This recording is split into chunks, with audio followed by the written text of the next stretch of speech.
Nikolas? Oh. Oh, busted. Please, there's nothing wrong with thinking about him. I remember the day that picture was taken.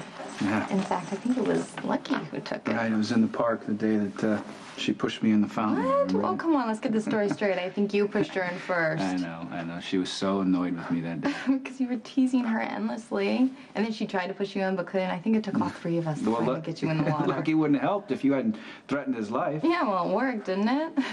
Yeah. I think about her every single day. So do I. So anyway, I've had the operation. I am healthy. Isn't this the point where I rebuild my life instead of wallowing in memories? You know, grieving isn't like running a race or climbing a mountain. You don't rush to the finish because it never really ends. There's always going to be that moment where a memory is going to catch you by surprise. You're going to hear a song. You're going to smell a fragrance. You don't forget. You just have to wait for the sadness to dull over time. And eventually, there's gonna be other people and other events that will fill up your life.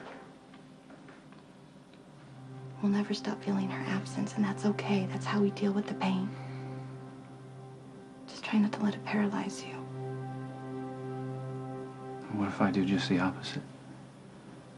What if in all my pain and grief, I do something crazy and self-destructive? Let me go ahead and clean. Nikolas, are you in trouble? No. I was really close to doing something really stupid. Well, don't beat yourself up for something you almost did. It's just my life it's gonna be virtually impossible without Emily, I think. Difficult. Yeah, absolutely, but not impossible. Yeah. Someday you're gonna figure out a way to move on. Someday. Hey, you wouldn't happen to have one of those grief calendars on you, would you? No. No? Nah, I didn't think so, because I'm having a tough time getting a handle on when that someday is. I mean, what is an acceptable period of mourning?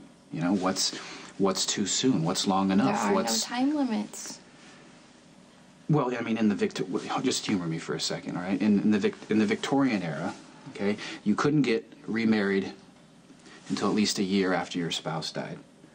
But my question to that is that, well, at the end of that year, does your grief just magically disappear? You know, and if it did, well, at least that would be something to look forward to, right?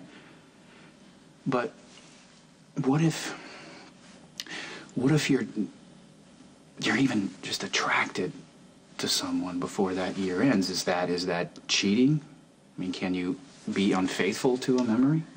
Emily would be the first to cheer you on if you met someone. I know that she would want you to fall in love again. Well, I didn't say anything about love. I mean, all I can tell you is that you'll know when it's right. But for what it's worth, I think you should take your time, because everything you're feeling right now is channeled through grief and loss. good. And it's gonna take a while for you to find your way past it.